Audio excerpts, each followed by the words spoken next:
السلام علیکم دوستو ساتھیوں، میں ہوں سمیع ابراہیم اور آپ دیکھ رہے ہیں سمیع ابراہیم یوٹیوب چینل۔ آج 24 اگست ہے، منڈے، اور سن ہے 2020۔ سعودی عرب کے سفیر کی ملاقاتیں ہوئی ہیں پاکستانی سیاستدانوں سے۔ گزشتہ 6-7 دنوں سے 8 دنوں سے انہوں نے ملاقاتیں کی ہیں بہت سارے لوگوں کے ساتھ، جن میں کچھ حکومتی بھی لوگ تھے، مسلم لیگ کاف کے قائدین بھی ہیں، پنجاب کے وزیر اعلیٰ بھی، اور بھی بہت سارے لوگ۔ لیکن جو گزشتہ 2 دنوں کی ان کا ملاقاتیں ہیں وہ بڑی سٹرینج ہیں، بڑی انٹریگنگ ہیں۔ مولانا فضل الرحمان، مولانا عبدالغفور حیدری، جناب ساجد میر صاحب، جناب حنیف جالندھری صاحب، اور بھی بہت سارے، لیکن یہ سارے وہ علماء ہیں جو حکومت کے خلاف ہیں۔ سعودی سفیر نے انہیں اپنے گھر بلایا، اپنے گھر ان کے ساتھ ڈنر کیا، اور بڑی ایک طویل نشست ہوئی ان کے ساتھ۔ ہمیں جو ذرائع بتا رہے ہیں وہ دیکھیں، وہ یہی ہیں کہ جو ملاقات رہی اس میں جو گفتگو تھی وہ پاکستان کی سیاسی صورتحال، عمران خان صاحب کا جو خارجہ پالیسی ہے، اور ایک بڑی چیز جو وہاں پر زیر بحث رہی کہ ایران کے ساتھ پاکستان کے تعلقات کس طرح سے ہوں گے آنے والے وقتوں میں۔ اب ہم سب کو پتہ ہے یہ بات کہ گزشتہ 40 سال سے جو بیرون ملک سے جو فنڈنگ ہو رہی ہے ہماری دینی جماعتوں کو، مدارس کی جو فنڈنگ ہو رہی ہے، اس کا بظاہر تو ایک مقصد یہی ہے نظر آتا ہے کہ جناب وہاں پر جو بچے تعلیم حاصل کرتے ہیں تاکہ ان کی فنڈنگ ہو سکے، لیکن اس کے یعنی ان ریٹرن یہ جو سارے سیاسی قائدین ہیں، سیاسی مذہبی جماعتوں کے قائدین، یہ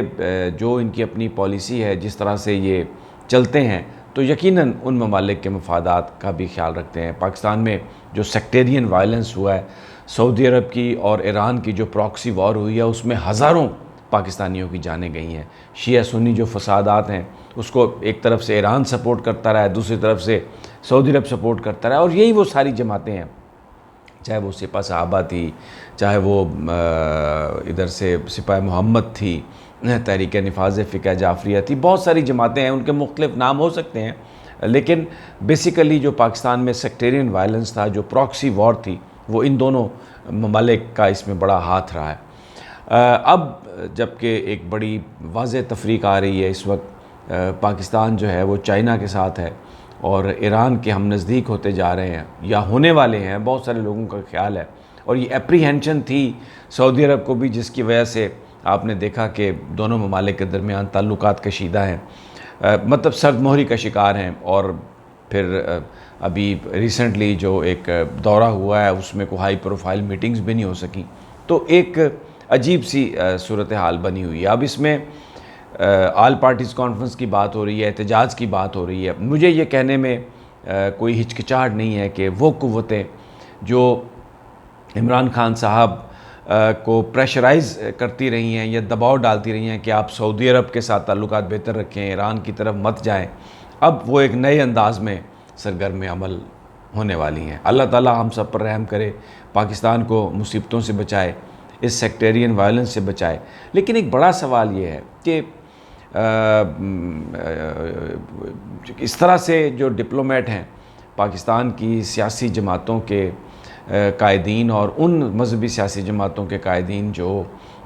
اس وقت حکومت کے مخالف ہیں، ان کے ساتھ جو اس طرح کی میٹنگز ہیں، کوئی سلسلہ، کوئی طریقہ کار تو ہوگا حکومت پاکستان کو وزارت خارجہ کو انفارم کرنے کا، یا ماضی کی جو پریکٹس تھی، یہ جو ممالک ہیں خاص طور پر سعودی عرب کے پاکستان کے ساتھ اتنے اچھے تعلقات تھے کہ شاید وہ ڈائریکٹلی ان کی میل ملاقاتیں ہوتی ہوں گی، لیکن جو ہمیں اب ذرائع بتا رہے ہیں اس میں یہ ہے کہ بھرپور اے پی سی،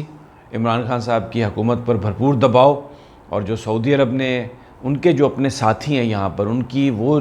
مذہبی سیاسی جماعتیں جن کو وہ فنڈنگ کرتے رہے ہیں، ان کے مسل انہوں نے ان کی آرم ٹوئسٹنگ کی ہے، ان کے ساتھ وہ ان کو کانفیڈنس میں لے رہے ہیں، اور وہ کہہ رہے ہیں کہ جناب آپ ہر سطح پر یہ دباؤ ڈالیں، ہر سطح پر آپ حکومت کے ساتھ کنفرنٹیشن کریں کہ چائنا کو چھوڑے، ایران کے ساتھ جانے کی ضرورت نہیں ہے۔ اب یہ ایک عجیب کیفیت ہو گئی ہے، اس کو آگے چل کر اس کا کیا ہوتا ہے آنے والے وقتوں میں پتہ لگے گا، لیکن یہ بڑی اہم ملاقاتیں ہیں، اور ان کا مقصد یہ ہے کہ مجبور کیا جا سکے حکومت کو کہ وہ اپنی جو پالیسی ہے اس کو وہ ریوزٹ کرے اور نئے نئے فیصلے کرے۔ بہرحال جیسے جیسے بھی چیزیں انفولڈ ہوں گی ہم آپ کو بتاتے رہیں گے۔ دوسری جو خبر جو آ رہی ہے، اس میں ایک چیز میں اور ایڈ کر دوں بیشتر اس کے کہ میں دوسری خبر کی جانب جاؤں۔ مسلم لیگ نواز کی طرف سے بھی سعودی عرب کو یہ پیغام بھجوایا گیا مولانا فضل الرحمان کے ساتھ، کیونکہ نواز شریف صاحب کی گفتگو ہوتی رہی ہے، تو یہ جو ملاقاتیں ہوئی ہیں سعودی سفیر کے ساتھ ریلیجس پولیٹیکل قائدین کی، خاص طور پر جو مولانا فضل الرحمان ہیں، وہ جو بھی بات کر رہے ہیں وہ مسلم لیگ نواز کے نواز شریف صاحب کی بہاف پر بھی وہ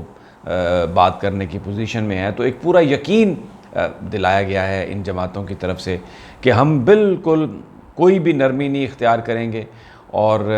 سعودی عرب کے حوالے سے اگر حکومت نے کوئی فیصلہ کیا کسی طریقے سے بھی تعلقات اسی طرح سے سرمہری کا شکار رہے تو وہ بھرپور پریشر ڈالیں گے۔ اور نواز شریف صاحب جو ہیں، شریف خاندان اس حوالے سے بالکل مولانا فضل الرحمان کے ساتھ ہوگا۔ اس لیے ساتھ ہوگا کہ آپ کو پتہ ہے، یہ مجھے بتانے کی ضرورت نہیں ہے،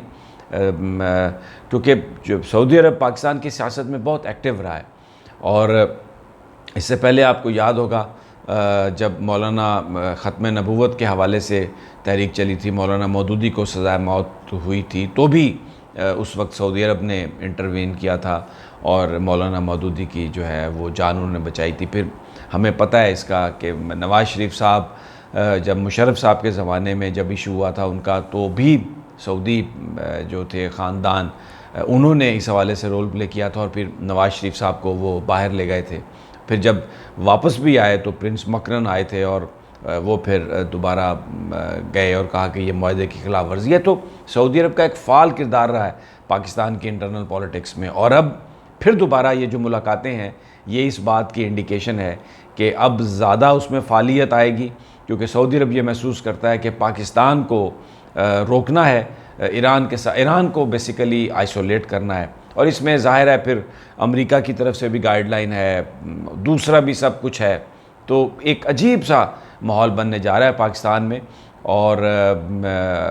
اللہ تعالیٰ ہم سب پر رحم کرے۔ اب ذرا تھوڑا سا کشمیر کی صورتحال پر ہم بات کر لیتے ہیں۔ وہاں پر ایک ڈیولپمنٹ ہوئی ہے، ڈیولپمنٹ یہ ہوئی ہے کہ کانگریس نے، بڑی اپوزیشن کی جماعت ہے، انہوں نے یہ اعلان کیا ہے کہ وہ تحریک چلانے لگے ہیں انڈیا میں، اور پھر جو مقبوضہ کشمیر کی جو تمام وہ سیاسی جماعتیں جو ماضی میں دلی کے ساتھ رہی ہیں، جو حکومت کا حصہ رہی ہیں، جن میں فاروق عبداللہ بھی ہیں، جن میں اور بھی بہت سارے لوگ ہیں دوسرے، انہوں نے یہ کہا ہے کہ وہ یہ اس بات کی تحریک چلانے لگی ہیں کہ یہ جو اسپیشل سٹیٹس تھا کشمیر کا، جس کو نریندر مودی نے ایبروگیٹ کیا، ختم کیا، اس سٹیٹس کو بحال کیا جائے، اور کشمیر ایک متنازع علاقہ ہے، وہ جو شکیں تھیں آئین کی، بھارتی آئین کی، ان کو جو انہوں نے ایبروگیٹ کیا ہے اس کی واپسی ہو سکے، اور ان کا یہ جو پریشر وہ ڈال رہے ہیں، ان کا یہ کہنا ہے کہ یہ ہندوستان کو بچانے کے لیے وہ کام کر رہے ہیں۔ بہت سارے لوگ کہتے ہیں کہ اس میں ڈبل کیچ ہے، اس میں یہ بات نیک نیتی سے بھی ہو سکتی ہے کہ کانگریس یہ سمجھ رہی ہو کہ جو سیکولر سٹیٹس ہے بھارت کا، اس کو بحال رکھنے کے لیے، اس کو برقرار رکھنے کے لیے یہ ضروری ہے کہ کشمیر کا جو اسپیشل سٹیٹس ہے وہ اس کو دے دیا جائے، یا دوسرے لفظوں میں مسلمانوں کو ایک نیا چکمہ دینے کی بات ہو سکتی ہے کہ کشمیر کے اندر جو انڈیجنس موومنٹ ہے، جو اصل اپوزیشن ہے، اب اس کے ساتھ وہ لوگ بھی مل جائیں گے آ کے، اور وہ اپنے آپ کو اپوزیشن کہیں گے اور کہیں گے کہ ہم بھی بھارتی حکومت کے خلاف جدوجہد کر رہے ہیں۔ تو یہ کچھ بھی ہو سکتا ہے، لیکن جو کشمیر کا اسپیشل سٹیٹس ختم کیا گیا اور جو وہاں پر اس وقت ظلم و ستم ہو رہا ہے، اچھی خبر یہ آ رہی ہے کہ وہ جو ساری جماعتیں ہیں مقبوضہ کشمیر کی، بھلے وہ بھارت نواز بھی ہیں، اور بڑی جو جماعت ہے بھارت کی کانگریس، وہ نریندر مودی کی حکومت پر دباؤ ڈالنے کے لیے یہ کیمپین شروع کرنے لگی ہے، اور تصور کیا جا رہا ہے، سمجھا یہ جا رہا ہے کہ یہ ایک بہت بڑی کیمپین ہوگی۔ دوستو ساتھیو، مجھے اگلی ویڈیو تک اجازت دیجیے، انشاءاللہ تعالی جیسے ہی چیزیں مزید انفولڈ ہوں گی آپ کے ساتھ شیئر کروں گا، تب تک اجازت دیجیے، اللہ نگہبان۔